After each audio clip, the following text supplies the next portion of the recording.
अस्सलाम वालेकुम स्टूडेंट्स।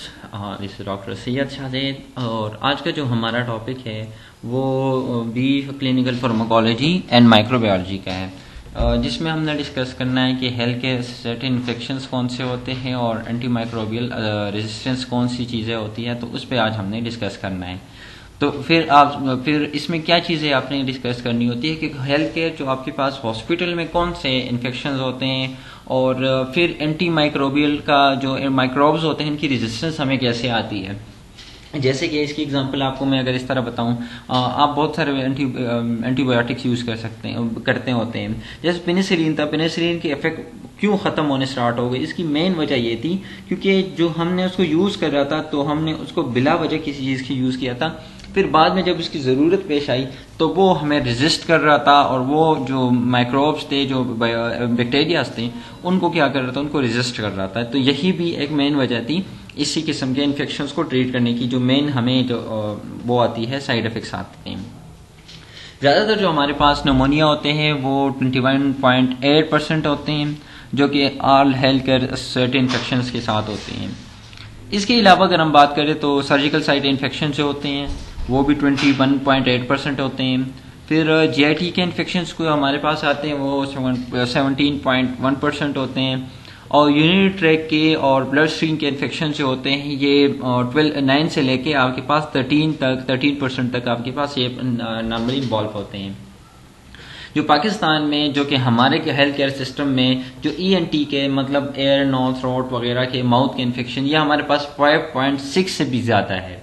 और आजकल के एनवायरनमेंट में ये हमारे पास तकरीबन 50% तक 100% तक भी पहुंच सकता है, क्योंकि जो आजकल के जो कोविड के हालात चल रहे हैं तो उसकी वजह से ये भी आपके पास कॉमन है। तो याद रखिए कि ये हमारे पास कुछ वैल्यूज़ है और कुछ चीज़ें हैं, कुछ नाम हैं, कुछ इन्फेक्शन है जो आपके पास आपके हेल्थ केयर सिस्टम में कॉमनली ही पाए जाते हैं।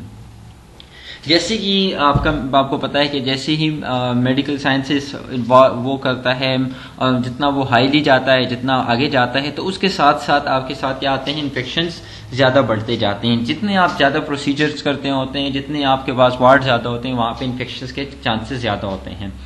तो आपके पास जैसे कि हॉस्पिटल केयर में जो यहाँ पे लिखा हुआ है कि डेली आप हॉस्पिटल में आपके साथ हो सकता है, या जो वार्ड्स होते हैं, लॉन्ग टर्म केयर फैसिलिटीज जहाँ पे हम देते होते हैं, एम्बुलेटरी सिटिंग एम्बुलेंसेस वगैरह जो होते हैं, या फर्स्ट एड गिवर्स जो होते हैं, होम केयर जो नर्सेज वगैरह होते हैं, और अदर सिटिंग जो बाकी के आपके पास जो प्राइवेट क्लिनिक्स होते हैं, या बाकी जो आपके पास जो छोटे मोटे क्लिनिक्स या मेडिकल स्टोर्स होते हैं, वो भी आपके पास यही चीज़ आपको केयर कर सकते हैं।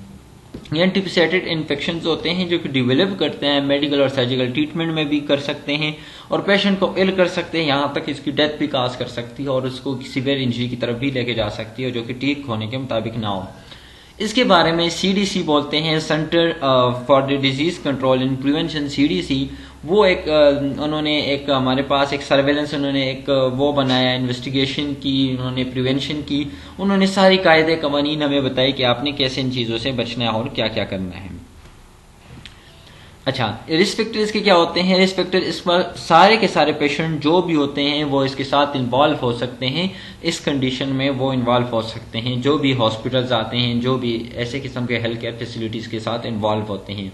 ये एज और या ऐसी कोई डिजीज़ उस बंदे को, या डॉक्टर है या पेशेंट है जो कि उसकी इम्यून को सप्रेस किया होता है, या ऐसे किस्म के डिवाइसेस जो कि उसने क्या, जो कि वो वहाँ पे यूज़ हुए, जो इन्वेजिव मेडिकल डिवाइसेस होते हैं, कैथेटर्स वगैरह होते हैं, या ब्रीथिंग ट्यूब्स होते हैं, उसके साथ भी हो सकते हैं, या आपने एंटीबायोटिक्स यूज़ किया तो उसके साथ भी आपके पास ये चीज़ें यूज़ कर सकती है, जो कि आपके हेल्थ केयर फैसिलिटीज़ में आपके पेशेंट और जो कि माइक्रो ऑर्गेनिजम्स के साथ डायरेक्टली एक्सपोजर्स करते हैं, उसको डायरेक्टली उसके साथ ना पेश करते हैं। जैसे मैंने एमआर आपको बताया, जिसका नाम था anti microbial resistance. Anti microbial resistance का मतलब यह है कि जो बैक्टीरिया होते हैं वो एंटीबायोटिक्स के खिलाफ जो रेजिस्टेंस शो करते हैं उसको क्या बोलते हैं? Anti microbial resistance.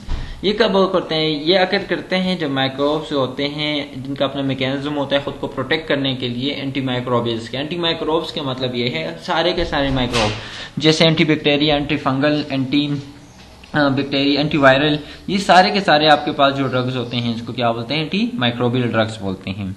और ये क्या करते हैं, हमारे पास एक्सपेंसिव होते हैं, रेजिस्टर्स करते हैं, तो फिर इसी वजह से फिर हम MDR यूज करते हैं, जिसको मल्टी ड्रग रेजिस्टेंस बोलते हैं, जिसका नाम क्या है, मल्टी ड्रग रेजिस्टेंस, जो कि फिर हम कम्बिनेशन में ड्रग को यूज करते हैं एक किस्म की डिजीज को ठीक करने के लिए।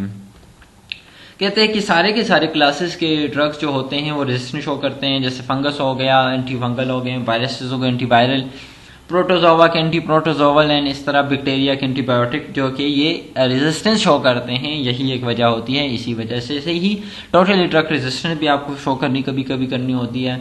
और ऐसे किस्म के जो रेजिस्टेंस शो करते हैं बैक्टीरियाज या जो भी एंटीमाइक्रोबियल्स होते हैं, उनको सुपर बग्स बोलते हैं। अच्छा, ये रेजिस्टेंस जो आपको पास शो होती है, ये रैंडमली म्यूटेशंस के साथ शो हो सकती है, और उसके साथ साथ कुछ जो आपके पास जो माइक्रोब्स होते हैं, उनके साथ साथ जो आप एंटी माइक्रोबियल यूज करते हैं, वो भी इसके साथ इन्वॉल्व होते हैं। फिर इंशाल्लाह जो नेक्स्ट टॉपिक हमारा होगा वो ऐसे डिजीजेस जो कम्युनिकेबल हो हेल्थ वर्कर्स में या हेल्थ वर्क सिस्टम में या आपके हॉस्पिटल्स में या उसके सिस्टम्स में, आपके पास ऐसे कुछ इन्वायरमेंट में ऐसी जो चीज़ें वहाँ पे जो आगे फैलती है, उस पर हम बात करेंगे और उसकी हम प्रिवेंशन कैसे करते हैं। इसकी एग्जांपल आपको मैं इस तरह बताऊं, जैसे आजकल कोविड है, तो कोविड के लिए हम जैसे PPE का वो ड्रेस यूज़ करते हैं, तो वो भी आपके पास उसकी प्रिवेंशन में आती है, और वो भी डिजीजेज आपके पास आपके हॉस्पिटल या हेल्थ केयर वर्कर से या आपके हॉस्पिटल के सेटअप से आपके साथ आप में फैलती है, आपके साथ फिर आपके साथ आगे जाती है।